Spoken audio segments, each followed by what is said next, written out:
From Kansas State University, this is Agriculture Today. Eric Atkinson with you. Here's today's lineup. You'll hear again from a visiting professor at K-State from Ukraine, Antonina Broyaka. She'll provide an update on the state of grain production and exports in that war-ravaged country. Antonina was featured in a special webinar on that topic hosted by K-State earlier this week. Also today, K-State's Jeff Whitworth advises you alfalfa growers that most stands are now past the stage of needing treatment for alfalfa weevils.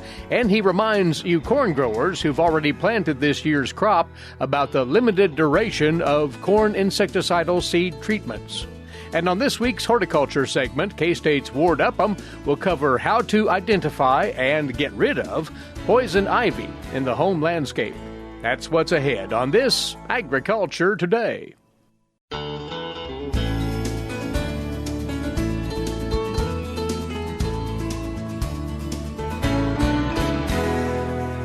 You are tuned in to Agriculture Today. Glad to have you aboard. Well, the influence of Russia's attack on Ukraine on international grain markets isn't going away anytime soon, in that both of those countries are significant players in world grain trade. Keeping tabs on what's happening in Ukraine is in the vested interest of agricultural producers here in the U.S. Hence, the Agricultural Economics Department here at K-State has been running a series of webinars on the Ukraine situation, the latest of which took place this past Monday. And this one, once more, featured someone with very much an inside track on the state of agriculture in her war-torn home country. Antonina Broyaka is currently a visiting professor of agricultural economics here at K-State from the Vinnytsia National Agrarian University in Ukraine. In Monday's session, she reported on what's going on with grain movement out of Ukraine amid great hindrances, obviously, and she talked about how farmers in that country are bearing up in the midst of the battle, with another growing season underway. Antonina reminded that the interruption in grain exports from both Ukraine and Russia is definitely resonating in the global market. The world will face a lack of 6 million tons of Ukrainian wheat and 15 million tons of corn if the war will continue. Exports from Russia are also suspended, thus Russia will not supply about 4 million tons of grain. China, European Union, Egypt, Turkey, and Indonesia are the key buyers of Ukrainian grain. The share of Ukrainian grain is quite high on these markets. For example, in 2020-2021 marketing year, the share of Ukrainian corn totaled 29% in the overall import in China, and 25% in Egypt, and 55% in European Union. Ukraine provided 25% of Indonesian wheat import, 20% of Egyptian import, and 10% of Turkish purchase. Presence of Ukraine is more significant on world oilseed market. India, the European Union, and China are the key buyers of Ukrainian sunflower oil. In 2020-2021 marketing year, India imported 78% of its total sunflower oil purchased from Ukraine.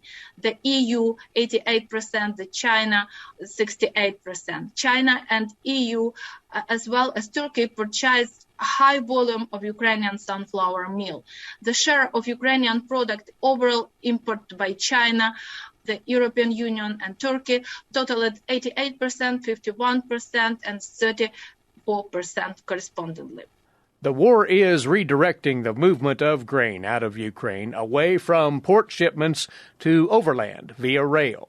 Before the beginning of active hostilities, the main method of grain export was sea shipping, up to 90% of all exported grain.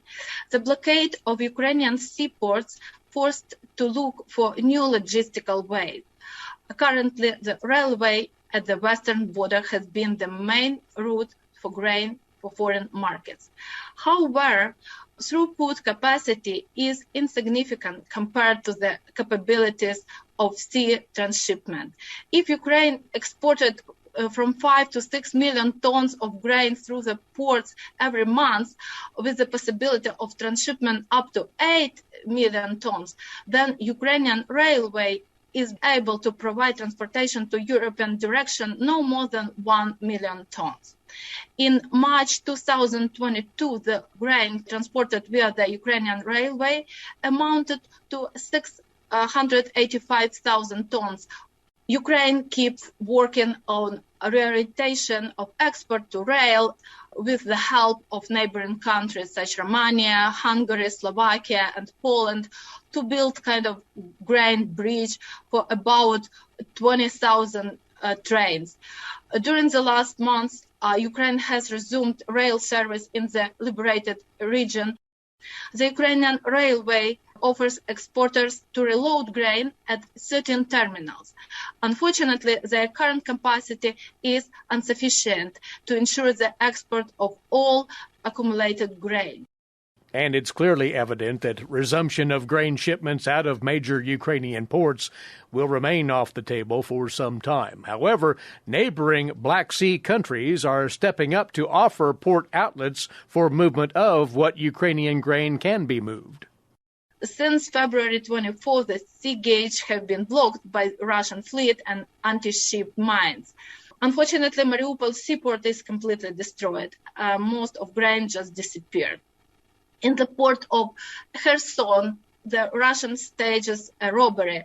They stole tugboats, infrastructure, ground equipment, took grain shipments to the Crimea. Ukraine is making every effort to develop logistics across the Dunai. Bulgaria agreed to help make the port of Varna a logistic hub for transshipment of Ukrainian agricultural products.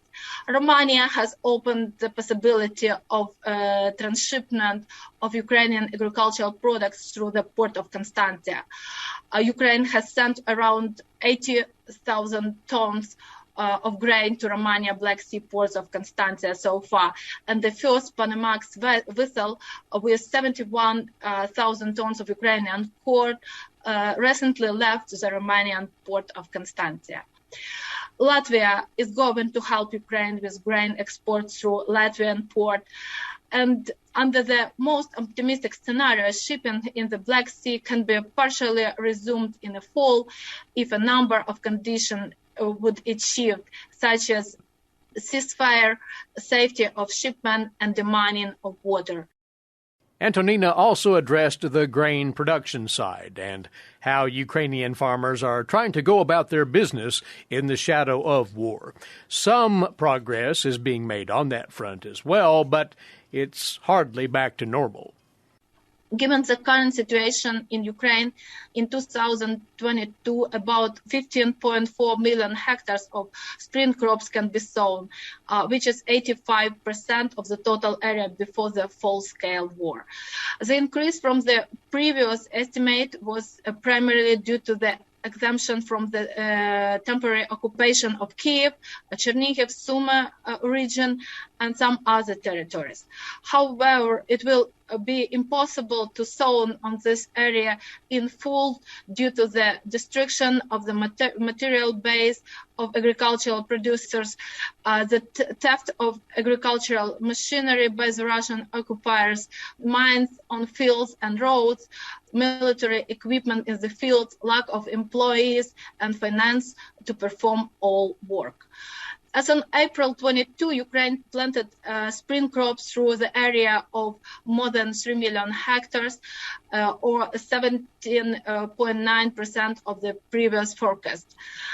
85.6% is planted spring wheat, 60% of spring barley, 71% of oats.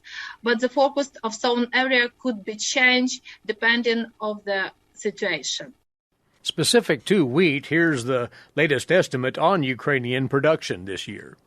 According to estimates, the wheat harvest in Ukraine will be reduced to 18.2 million tons. However, this is almost 3 times more than Ukraine's consume wheat per year. Given transitional stocks of wheat of almost 10 million tons that we expect its export in 2022-2023 marketing year may be about 10 million tons. Toward the end of her presentation, Antonina was asked by one of the participants in the webinar about the morale of farmers in her country, how that's holding up, and whether their safety is in jeopardy.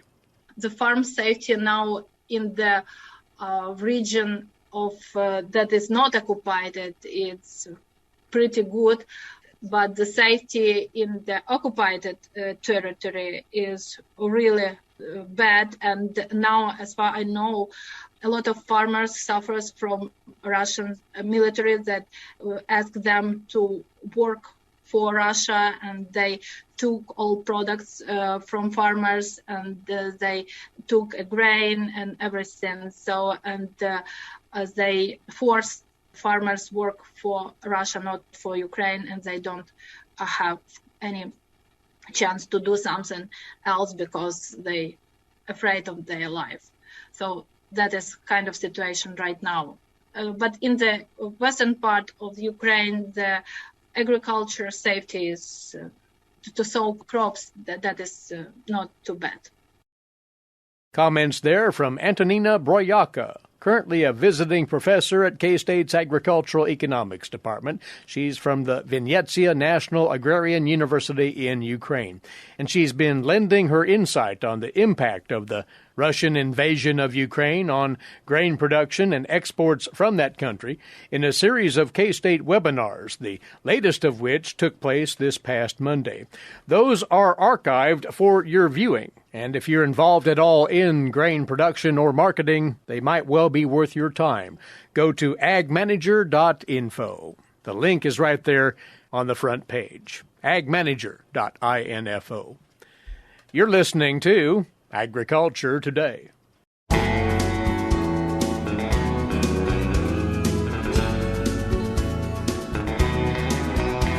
You are tuned in to Agriculture Today.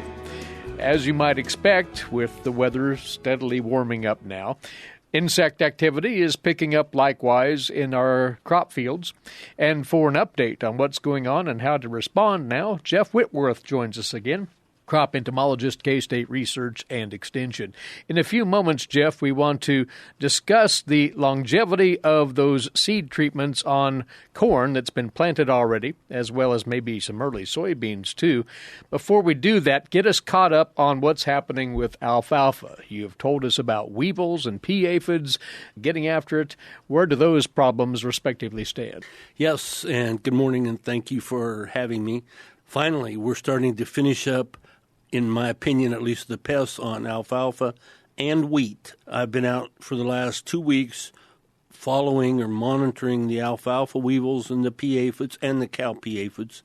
And as of last week, the 30th of April, and over the weekend, the 1st of May, the alfalfa weevil population in the fields that I've been following, and that's one of the reasons why we try and monitor the same fields so we get an idea of what the development is in those fields relative to, because it can vary quite a bit between areas. The end of April, first part of May, the alfalfa weevils are pretty much in the pupation stage, which means the larval stage is finished and most of the feeding damage should be over. But we had about 60 to 75% of the populations in untreated fields that were pupating, and that's good news. Finally, the damage should slow down a little bit. I say that because we still have, in one field, there was about 33% new instar larvae or young, small instar larvae, second instars, and they go through one more instar and then they'll start pupating for the most part. So even in that field, within 7 to 10 days at the predicted temperatures, I think that alfalfa weevil damage is going to cease. So we're pretty much out of the woods as far as alfalfa weevil larval feeding goes. Now, I say that because as the pupation occurs, as the adults emerge, occasionally, if it continues to be 85 degrees or less, the adults can hang around in the alfalfa fields. And we always, get a few calls about concerned producers that the adults are hanging around They will accumulate under windrows oftentimes, or they will spread out from those windrows, or they will affect the alfalfa if it hasn't been swathed. They cause what we call barking on the stems. It doesn't really retard the growth of the plant. Or if it has been swathed and they're still hanging around, they can feed on the cut stems, and they can retard the growth a little bit. But they won't hang around. Once the temperatures get above 80, 85 degrees, the sun starts shining, the adults will leave. They'll leave the fields and go to their over-summering sites. But the cowpea aphids are still there. Yeah. The pea aphids pretty much are done. They're a cool weather insect. I have not found very many pea aphids in the last week or two, but there's still a few cowpea aphids around. Now, for those fields that were treated with an insecticide for alfalfa weevil larvae, it killed all the beneficials. It also took care of the aphids in the fields that we've been monitoring, and in our plots also. But the cowpea aphids are starting to come back. They will come back a little bit faster than the beneficials. Generally in Kansas, I think maybe in 2 years in the last 26 have I seen cowpea aphids build up populations that would require a treatment. As the beneficials, lady beetles, green lacewings, as some of the other beneficials come back, they should be able to take care of the cowpea aphids, especially if we get good growing conditions for the alfalfa. Good news there, and you say that on the wheat side, the mites in their various forms are pretty much done, are gone? Yes, the mites also same. We've been following same fields over the last month for wintergrain mites and the brown wheat mite. 2 weeks ago, we noticed the populations were starting to decline.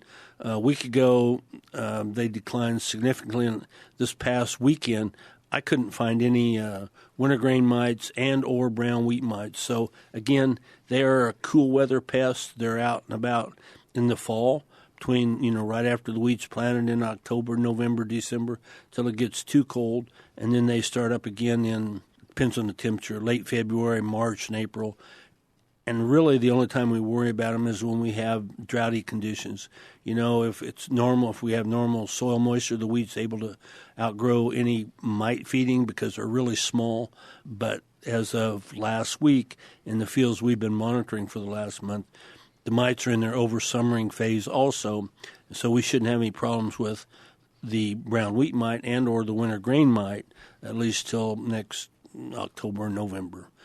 Now, there are a few aphids in the wheat field, and I did see some aerial application going on.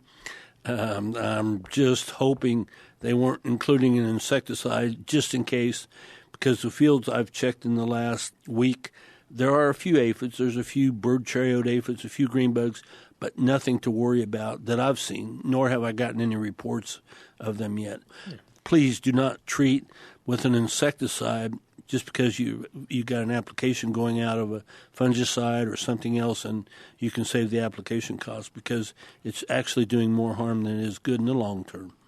So the attention then turns away from alfalfa and wheat to row crops that have gone in or will soon.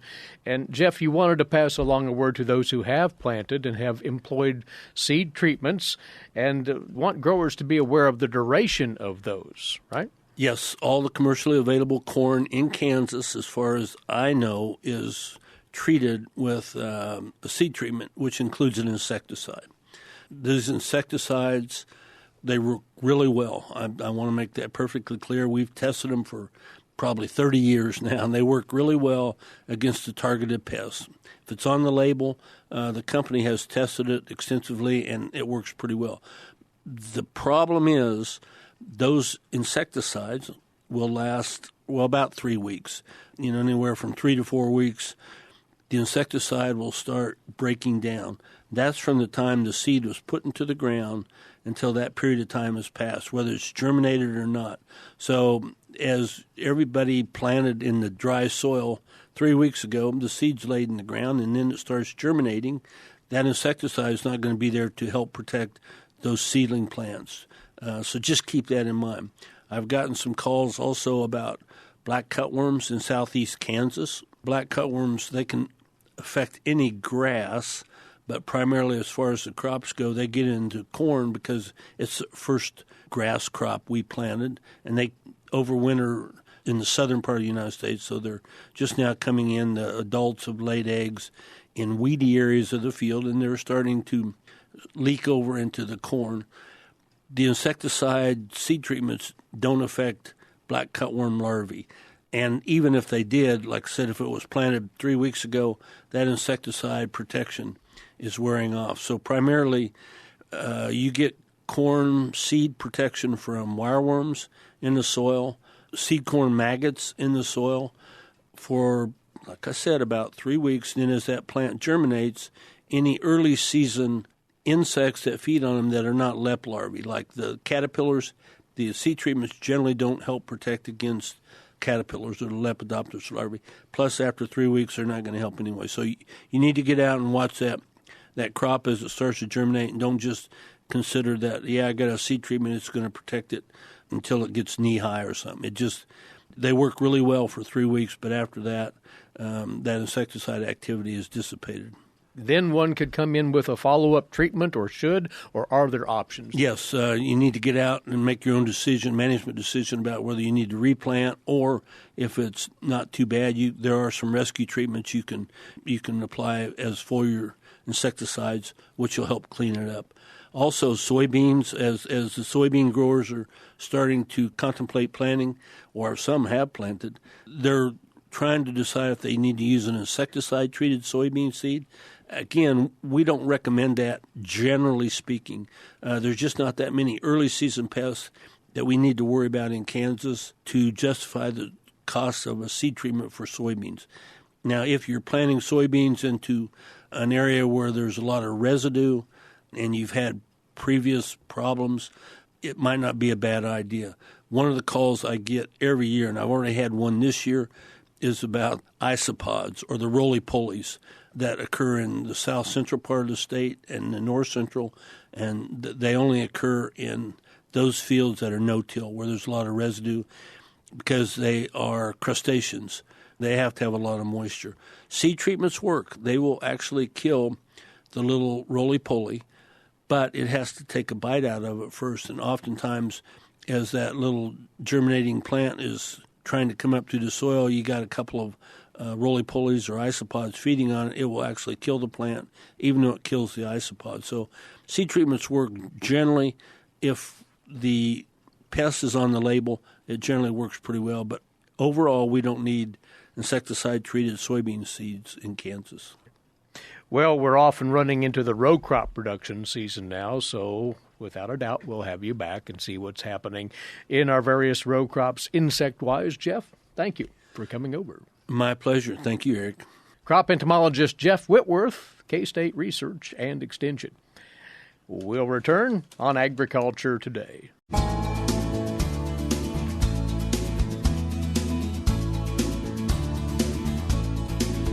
Time now on this Agriculture Today for our weekly horticulture segment. Something a little different this time around, but something likewise that's all so common in our home landscapes, unfortunately. That would be poison ivy. Identification and control of this weed. Ward Upham, horticulturist with K-State Research and Extension, along. Ward, poison ivy, it knows no limitations, it seems. It's just about everywhere.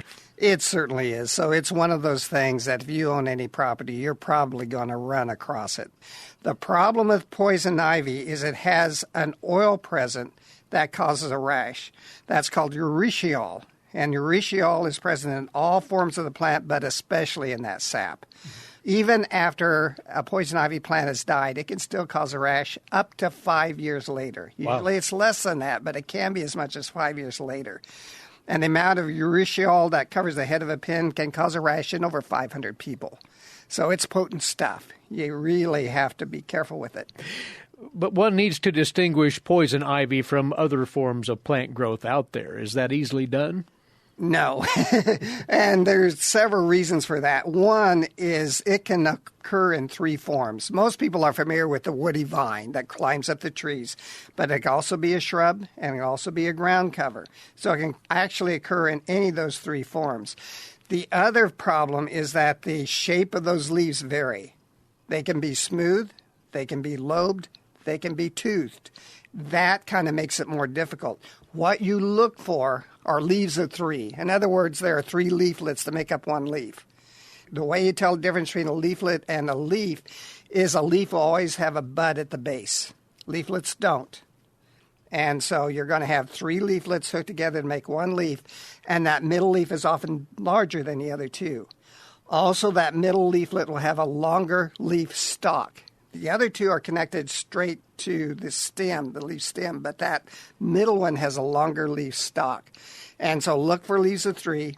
Look for that middle leaf possibly being larger, and then that middle leaflet has a longer stalk than the other 2. The other 2 are just connected directly to the stem. Now, control of poison ivy, if one finds it, identifies it positively here, how to go about this without encountering its wrath? Yeah, so what you can do, if it's a ground cover, you have 2 options. One is just to spray it, just spray over the top of it. The other is grub it out. People will actually get in there and pull it out. Of course, you wear long sleeve shirt and you wear gloves, but you're still going to get it all over you. And so as soon as you're done, you have to take a shower and you have to wash your clothes and you have to use soap.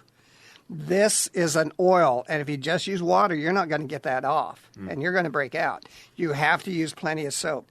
And so that's one of the ways you can do it, or just spray it. And so use a poison ivy killer or brush killer, something along those lines. Just follow the directions for that. Now, it's in a shrub form. Normally what you do in that case is you just spray it. Mm-hmm. Poison ivy is kind of a tough plant, and you may have to come back and respray, but that's normally what you do. Now, if it's a woody vine that climbs up the tree, you cut that vine off at the base and leave a stump. You can immediately treat that stump, again, with a poison ivy killer or brush killer. Just make sure the label tells you how to use a cut stump treatment. Not all of them do. And so if it does, you can just treat it immediately. Do not wait even 5 minutes. You need to do this right away. You need to have everything ready to go when you cut it. Mm-hmm. The other way is to go ahead and cut it and then let it resprout. And if it resprouts, let's say 2-3 feet, then you spray those leaves with your just regular spray that you use for brush or poison ivy. And again, it may take a couple of applications to get it, but eventually you'll get it. Well, be sure, especially if you go the chemical route, to study the labels, know what you're purchasing in the way of a control product, and then apply it accordingly here. But it's a problem we see so frequently in home landscapes, poison ivy growth. There's some guidelines on what to do about it right there. Ward, thank you. You bet. Ward Upham with us, horticulturist, K-State Research and Extension. Our time's away once more. Thanks for listening in. Eric Atkinson for Agriculture Today over the K-State Radio Network.